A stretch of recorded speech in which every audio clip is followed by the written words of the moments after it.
Max, good morning. So I'm curious, you're having a fantastic year. Of course, winning is probably the biggest thing you want to do at Texas, but why did you come to Texas?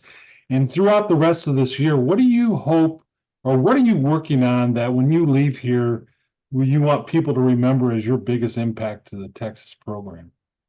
Oh yeah, I mean, like you said, the biggest thing is winning for me, and being here in a culture, where it's expected to win and you have a lot of winning habits, is something that I wanted to be in, and I think as we go along through the year, I mean, the biggest goal is a national championship, Big 12 championship. So we're really just trying to stay in the moment, see how we can improve every single day, so that we can put ourselves in the best position for that.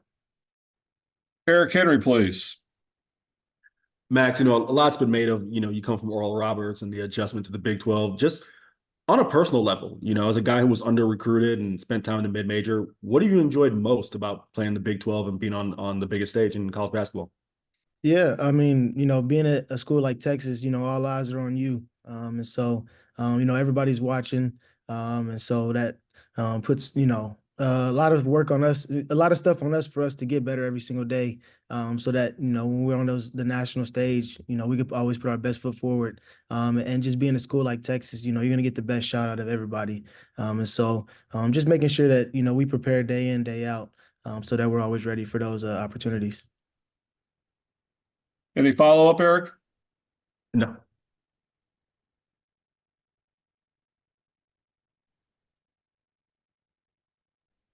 Jeff Jones, go ahead. Max, good to see you, man. You mentioned the culture of the team. I have a question kind of about the culture of UT athletics. You guys see the women's team is top 5 in the nation. The volleyball team's playing in the Final Four. The football team's in the playoff. Is it possible to build motivation off of their success, or is that just cool to see, but it's entirely separate? I mean, yeah, for sure. I mean, everything at Texas is elite. And so, every sport is elite.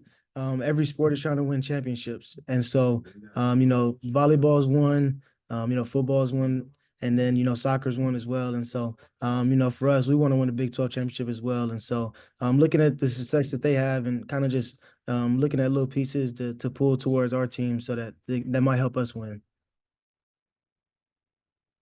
Noah, go ahead, please. Can I put just one quick follow-up on that last Please thing go ahead, Jeff. You said looking at little pieces to pull from their teams to help you win.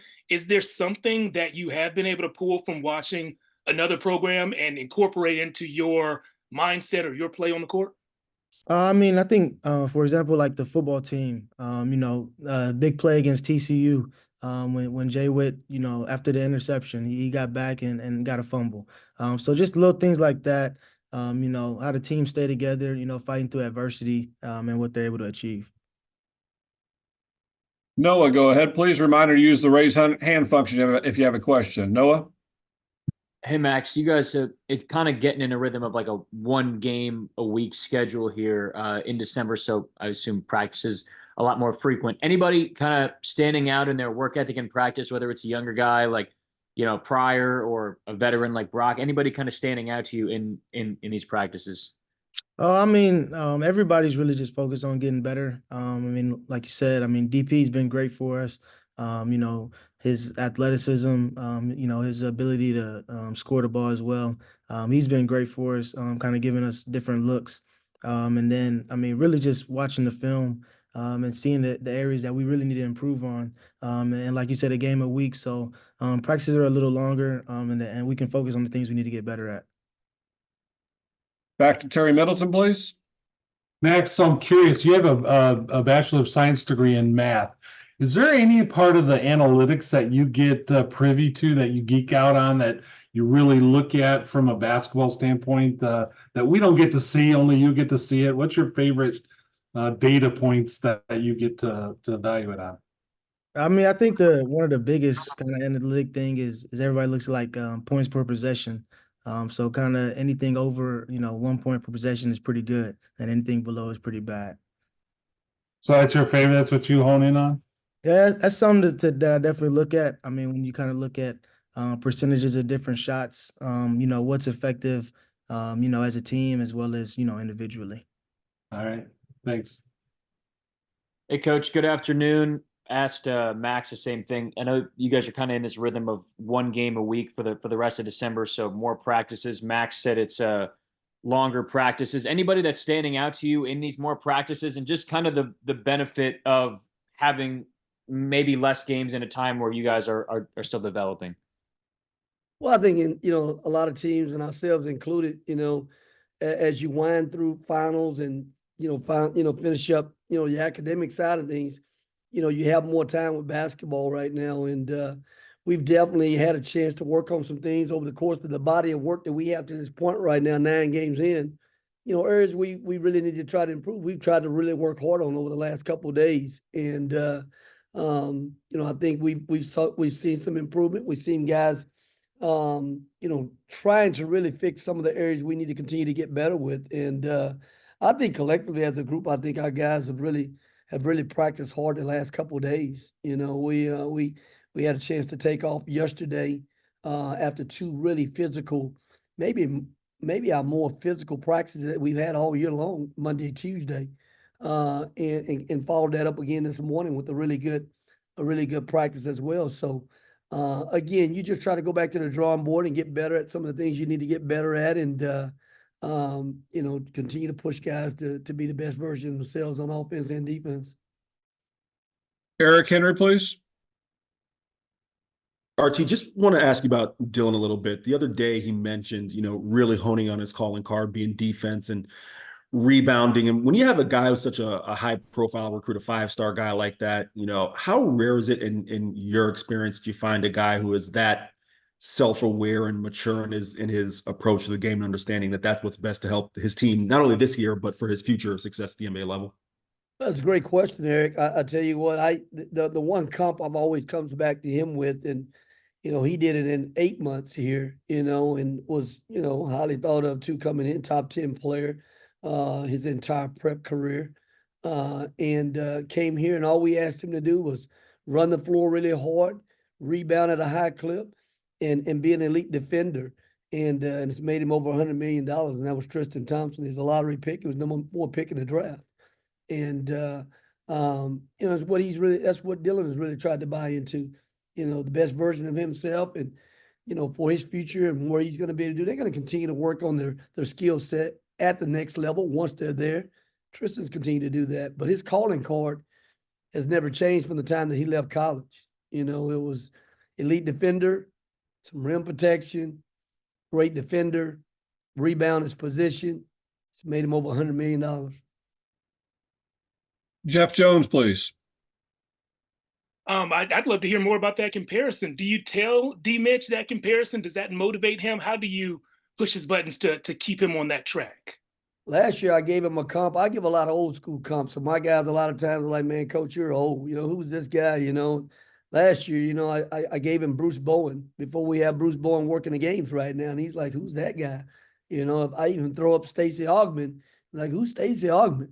So, I mean, but these are incredible comps for him, and guys that not only had great college careers, they had great professional careers.